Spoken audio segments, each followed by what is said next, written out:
Hello everyone, welcome back. It is a new day, a new sleigh, and a new video where I have something to say. I have finally finished reading this book. It took me forever, even though it's not a very long book, and that's only because there's no audiobook. So I had to find the time to actually sit down and read it. And it's interesting, and I really liked the book, but I would just find time. I would literally be eating and reading, and it was just a mess.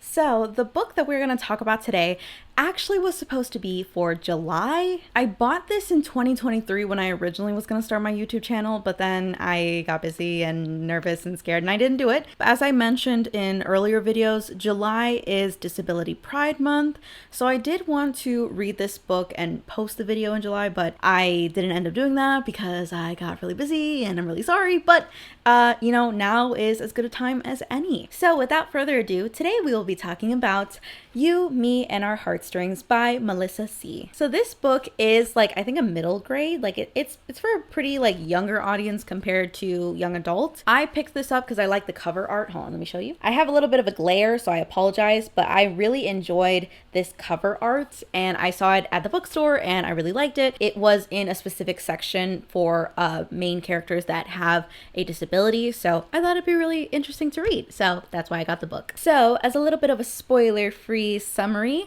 You, Me, and Our Heartstrings is about our main character, Daisy Abano, I'm sorry, it's Italian. Our main character, Daisy, is a violinist at a very prestigious academy in New York. Daisy has cerebral palsy, and cerebral palsy is a congenital disorder of movement, muscle tone, or posture. So for her, it's kind of described in the books as she will have these involuntary movements, her muscles will tense, her fist will clench involuntarily. They even say that her violin is specifically made for her with, I think, the chin. Hold on, I used to play the violin because normally you would put it on your left. Yes. No. Yes. Yes. I played the violin. So Daisy's violin is especially made for her because normally you would put it on your left shoulder, hold the neck of it with your left hand, and then your bow would be in your right. But because she has cerebral palsy, it affects her muscles. So she has it on her right side and she plays inverse. So at the beginning of the story, Daisy is in her senior year of high school and she's getting ready for their winter showcase. She has been paired with another boy in her orchestra. His name is Noah. He plays the cello. He's very cool. Daisy has a very big crush on him, and at first when they're kind of starting to practice and figure out what they're going to play, they're having some creative differences. Ironically, I know I just talked about It Ends With Us. So they're having some creative differences about what song they want to play, and the beginning of the book is them kind of trying to figure out what they're going to do and learning to play together, learning how to be in harmony with each other. After they play at their winter showcase, someone records it, uploads it on the internet, and they go viral. So the book follows Daisy and Noah as they kind of navigate their newfound fame, and specifically Daisy as she kind of struggles with people using her as inspiration porn and kind of seeing how the world perceives her as someone with a disability. We also get their romance, their love story, their trials and tribulations, and overall it's a very cute read and I loved it. So that was the spoiler-free summary. If you don't want spoilers, don't continue, although I kind of suggest you should, because even though it will be spoilers, it's a good book and I think you want to hear me talk about it because at the end of the day, it's a listen to Kristen. I'm Kristen and you're gonna listen. Oop, new intro. Whoop. You can click off if you want to read it for yourself, which I do recommend you do either way, but for the rest of you, let's get on with the video. So I'll get some of my I won't call them criticisms, just things that I noticed out of the way first. So of course, this is a more middle grade kind of book. It's not necessarily the young adult stuff that I read.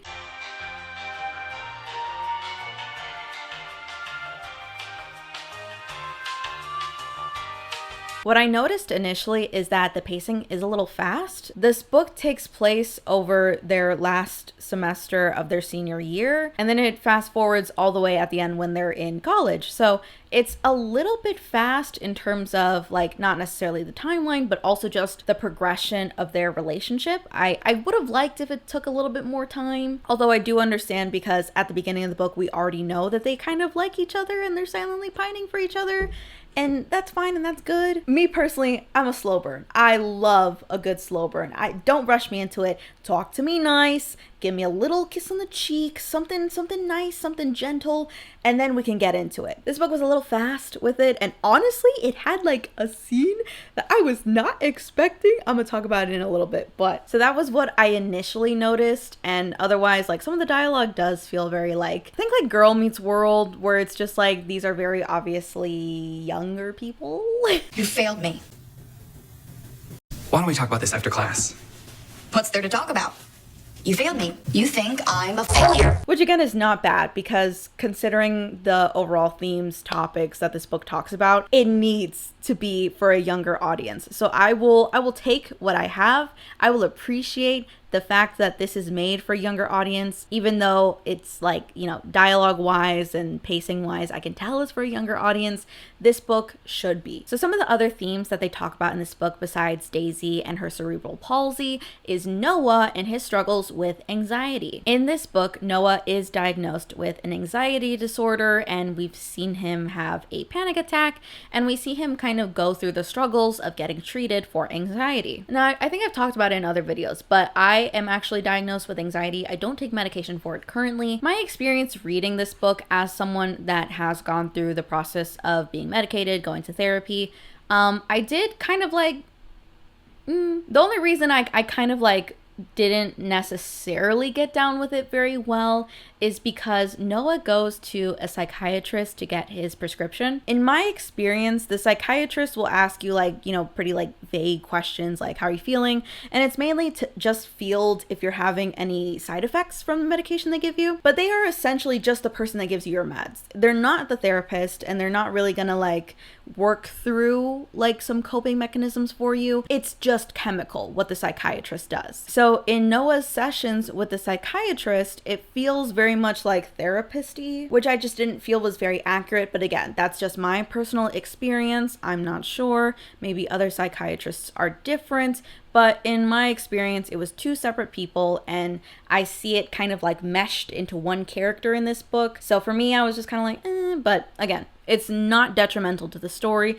And at the end of the day, it still showcases a mental health struggle and how we work through that. We don't see Noah struggling by himself. We see him reach out to his parents, his friends, and how they support him through his journey. I also thought it was very important to showcase because Noah struggles with different kinds of medications. We constantly see his psychiatrist reinforce to him that it's not just a one and done solution. It's not like he's gonna take this pill and he magically doesn't have anxiety anymore. There is a testing phase where he will try certain medications at certain dosages to find out what works for him. And even when they find the correct dose and the correct kind of medication to give him, it doesn't mean that he will never have a panic attack again or that he will never experience anxiety again. It's a work in progress, and you will have the times where you're progressing and times where you kind of fall back. And that's just a process of, you know, going through a mental illness and trying to cope with it. So that I thought was incredibly beneficial. And again,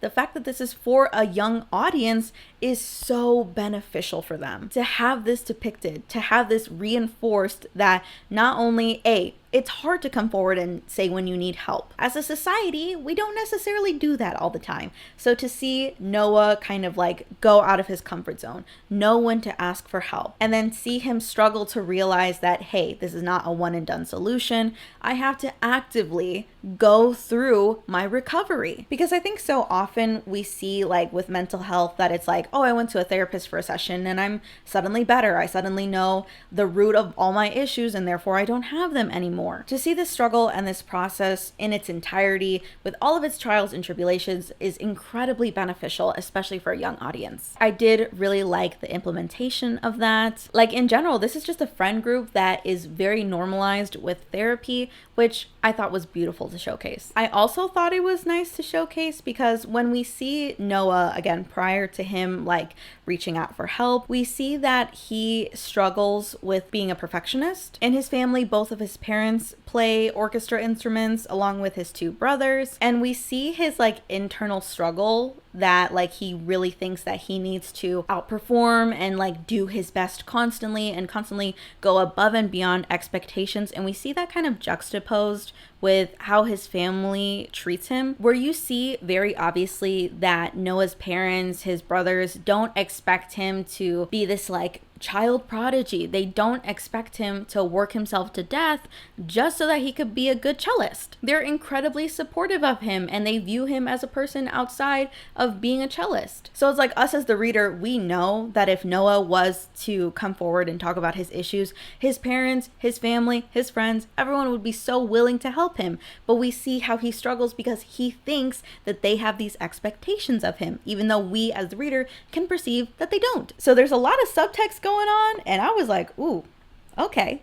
I like it. I also really liked, side note, for Daisy's storyline, we see her struggle again with her cerebral palsy, but specifically how people perceive her. Daisy is Catholic. She is very religious. She goes to church on Sundays with her family. I just necessarily wasn't expecting that to be like in the plot, but I really enjoyed how it kind of played out. So Daisy is, again, very religious, but as we find out, her, fellow parishioners, I think that's what the official term is, the other people that go to her church, they're not necessarily the most understanding of people. When Daisy was born and they found out, because cerebral palsy is typically diagnosed in like newborns, when they found out that she had cerebral palsy, the people in her church tried to pray it away, and they constantly think that God will heal her cerebral palsy. So throughout the book, we see Daisy kind of like struggle with this mentality where like she's not trying to be disrespectful.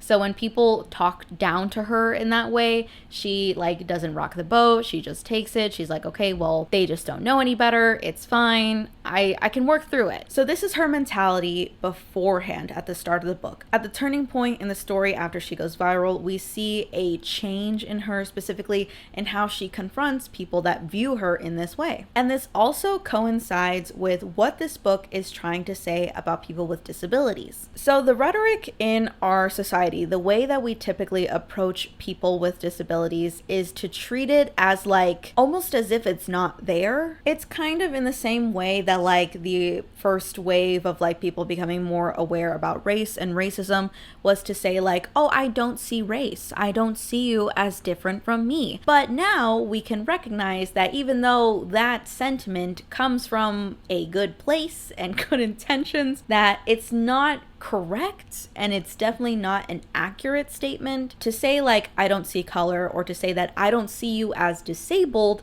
is to ignore the differences we have. It's to ignore an entire part of a human being. And again, it stems from this mentality that race or disabilities are bad. You can't go to someone in a wheelchair as an able-bodied person and say, I see you exactly the same way I see myself, because it ignores the fact that someone in a wheelchair will probably face so many more obstacles in the everyday world compared to someone that is not in a wheelchair. For example, if you go to a major city with public transportation, you won't even consider as an able-bodied person how someone in a wheelchair might access public transportation. You don't consider the full accessibility of quote unquote wheelchair accessible bathrooms. You don't have to think about whether or not you'll be able to fit in certain doorways, access certain buildings if they have ADA access. So to say that we are the same is to completely disregard an entire aspect of someone's being as well as the struggles that they face. And of course,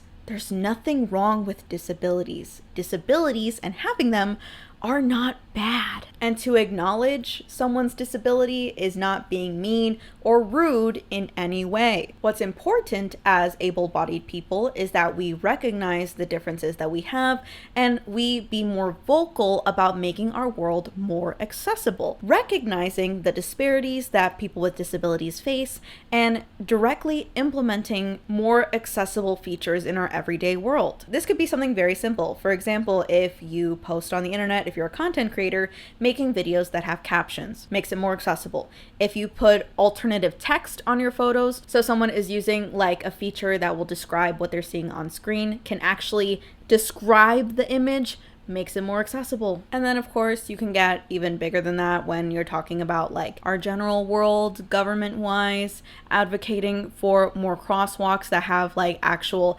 audio indicators about when it's safe to cross. There's this one page that I follow, and I forget what the official username is, but it's like Owl something. And they talk about like certain things in our world where we're like, oh, well, this is made for accessibility, but is it actually accessible? And one of those things is at crosswalks where they have that little red bump that's supposed to be for people that are visually impaired. It's like tactile indicator that this is the end of the sidewalk. You're about to go into oncoming traffic, but more often than not, they're not actually facing the right way of traffic. Like they're on a corner, but then the red bump will be turning you this way, and actually the crosswalk is over here. That's incredibly dangerous and not accessible. Sorry, that was my tangent. Going back to the book. So when they first go viral on the internet, people are commenting about Daisy, saying that she's such an inspiration. She's so amazing, even though she's disabled. So this is her first time like interacting on a, global scale, people commenting about her and her disability. They are not seeing her as a very skilled violinist. They're seeing her as someone who is disabled, someone who is an inspiration. Oh, she's so cute, she's so sweet. Look, she has this nice guy, this beautiful boyfriend. Oh my God, he's so sweet to be with her. And she is so conflicted about it. Noah and Daisy end up going on a talk show. Daisy is feeling very conflicted about now being on such like a global stage. And her school kind of pressures her and Noah to go on this talk show to talk about their relationship, their romance, Daisy, how she's so inspirational. And at first, she doesn't want to do it, but Daisy's dream, her goal is to go to Juilliard, and Daisy comes from a lower income family. Her parents are such workaholics that they frequently don't go to any of her shows, and she feels very neglected. Which at first, she's like, I'm the oldest sibling, my younger sister is like a baby, it's fine, I can handle it, everything's good. But again, as I mentioned earlier, she's feeling so much more stressed about the entire situation, especially now that she's a global celebrity. So Daisy decides to go on the show because the host, Hope Baker, I think that's her name, is known for giving out like money and gifts and all that stuff. So she thinks that if she goes on the show, that this woman will give her a check to go to Juilliard. So they go on the show and everything's going fine. They get their checks, everything's cool. The first turn where everything starts going wrong is that Noah, who again is incredibly wealthy, he lives in a penthouse apartment in,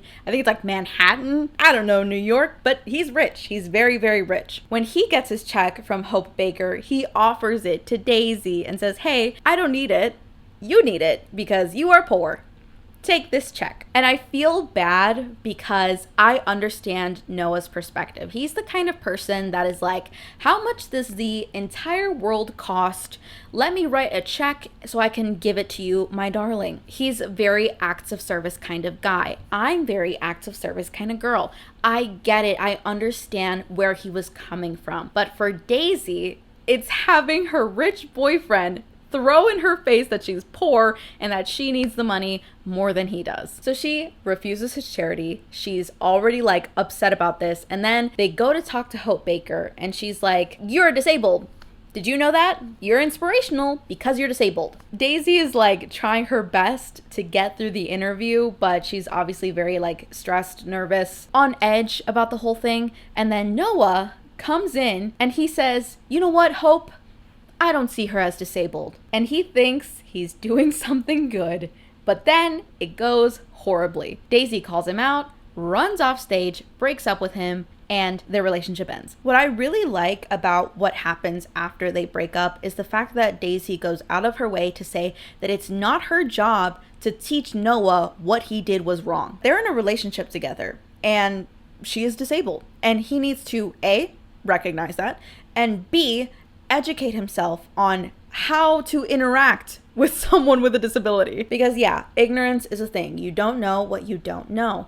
But if you're going to get into a relationship with someone, you have to make that effort. And it's important that Noah make that effort on his own without having Daisy to hold his hand and teach him why some of the things he said was incorrect. And that's exactly what Noah does. He goes back, he looks at the interview, and he realizes the fault in what he said. That even though he had, quote unquote, a good intention with what he said, it's to deny a whole part of who Daisy is. That yes, she's disabled, and that's not a bad word to say, but she's also an incredible violinist, and people are focusing only on the fact that she's disabled, and they're neglecting to recognize that she is talented and disabled, not talented despite being disabled. Drop the mic. I think I kind of ate with that. So now that Noah kind of recognizes the error of his ways, he seeks Daisy out when she goes to church, and his whole thing is that he's Scottish. He wears a kilt frequently throughout the book, which I thought was kind of cute. It's very side note, but I imagine him, like, the fact that he's showing up in the winter in this kilt, he's braver than I. But anyway, so he goes to Daisy's church, and while they're at the church, they're talking about the fact that she's gone viral, she's so inspirational. So I'm gonna read a little bit of the passage, but while they're in the service, the father of the church starts speaking. He says, "We all know that God hasn't given Daisy's family more than they can handle. Was it his choice to give Daisy a condition in order to bless her family, as with each hardship comes a lesson he desires to teach them? Perhaps. However, we also know that prayer is a miracle in itself. Communicating our hopes with God in order to manifest them into the world is what we do as Catholics. And I believe that if we as a congregation prayed for God to release Daisy from the burden of her condition, that he would hear us." This grown man, this adult man with at least a public education, said, "Hey, let us join hands and pray away the cerebral palsy." And what I love about this interaction is that this is the first time that Daisy really speaks up and defends herself. Because at the beginning of the book, we see her kind of sit back and take it. She's not trying to rock the boat. She doesn't want to make anyone upset. And even though she herself knows that what they're saying is wrong, incorrect, all that good stuff, right? She won't make anyone uncomfortable just so that they will treat her in the way that she should be treated. Especially because she's a good Catholic. She's a good Catholic girl. Her whole family is Catholic, so she's not going to go out of her way to make anyone uncomfortable. So this is the first time that we see her actually confront someone that, is a figure, an authority figure. And what I really liked, and what I will have to say, Melissa C., thank you for putting this into words, because I never had a way to describe this feeling that I had. I grew up religious and whatever, not my choice. And I don't think there's anything wrong with it, but just my experience with it was something I couldn't describe until this book. So when asked about the fact that he led a prayer for Daisy when she was born, Noah says, "She's a member of your church, isn't she? You had this whole church pray for her when she was born, didn't you?" "I did," Father Bendetti says. "As a priest, I pray for everyone who may need it. Daisy was in dire straits when she was born. Prayer was a great comfort to her family." And Noah says, "So why are you weaponizing that comfort now?" Someone give this woman her Oscar. Oh my God, I have never read anything that hit me so hard. This is a middle grade book. I was like, oh my God, there's no way this got in there. Thank you for saying that, because absolutely, we see that despite the way that this congregation treats Daisy, it brings her comfort to go there. It brings her comfort to believe in something greater than herself, to be religious and all this stuff. And yet here they are weaponizing that comfort. And I also especially liked it because she gets up to leave with Noah, and I have to talk about it after I change my battery. Hold on. So she gets up to leave with Noah, but her parents stay behind. And what follows is an amazing confrontation that Daisy has with her parents. She confronts them on the fact that they emotionally neglected her.